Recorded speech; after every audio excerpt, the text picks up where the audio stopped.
Hi, welcome to Simplemente Zuleika. If you're on a journey of becoming, evolving, healing, and elevating, you're in the right place. Sometimes we don't realize how much we are carrying until our body forces us to slow down, forces us to stop. That is exactly what happened to me. With my health scare, I was just doing too much. I was here, there, just moving and pushing through things, but I was not paying no attention to my body. For us women, for myself, I can say the approach of midlife, the approach of 50 sometimes can feel like pressure. It can feel like, who am I? Looking in the mirror and examining yourself. Are you where a 50-year-old supposed to be? Have you acquired the things a 50-year-old supposed to be? And it's this check-off box, but it's not a literal check-off. There's no sheet, there's no rule, but it's in our minds, in the minds of a woman. Where are you at 50? 50 should look like this. 50 should look like that. And the pressures of achieving these goals, it starts to become rapid as you approach 50, because you want when that day and this is all mental. But when that day comes on your birth date, your 50th birth date, you look like this. And the reality is just not that. And the journey to that, out of that space of chaos and rushing to meet these expectations, these mental expectations that we put on ourselves, let's be honest, is exhausting. I was normalizing being tired and overwhelmed.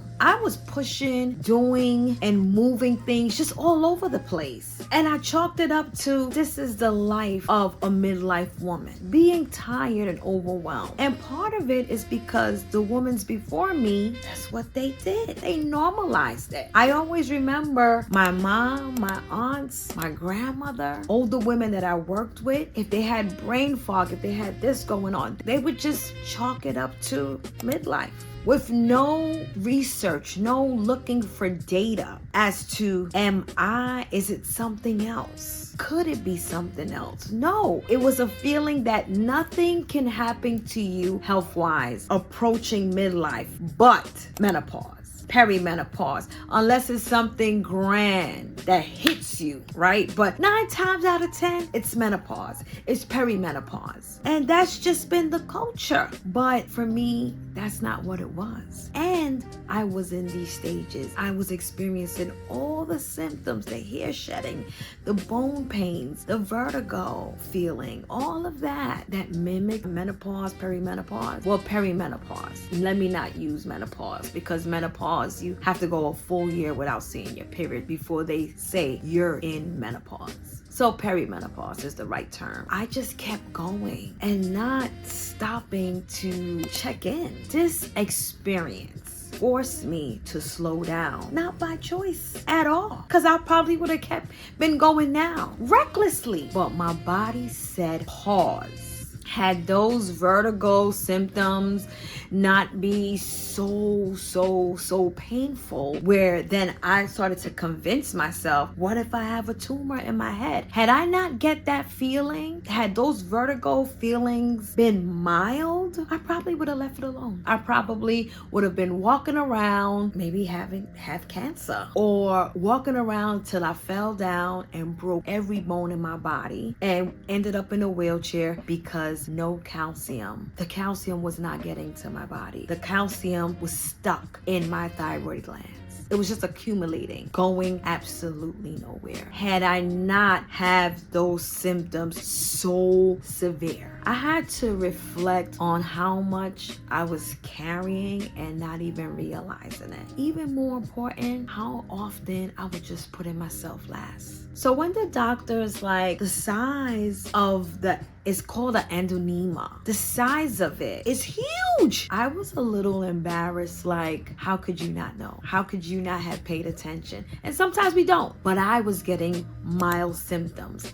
Things were happening, and I just chalked it up to, this is what a woman in midlife goes through. And that is just not the way we should carry ourselves. You know, being busy for me, it's like bossed up, right? When your calendar is full and you have this to do and here to be and this to be and all these things, and I got this task and that task and this invite and that invite, it just feel like you're so bossed up. Like, I don't sit still. I'm a woman that's moving. I know I saw slowing down as a form of weakness, but slowing down is actually a form of respect for yourself. I know that now. My experience has taught me that. To slow down, tap in, watch yourself age gracefully, because that's the goal. The goal is to age, but you want to age with grace and healthy. I'm respecting myself now by slowing down, because I was chaotic. Moving. Oh, perimenopause, let me keep it moving.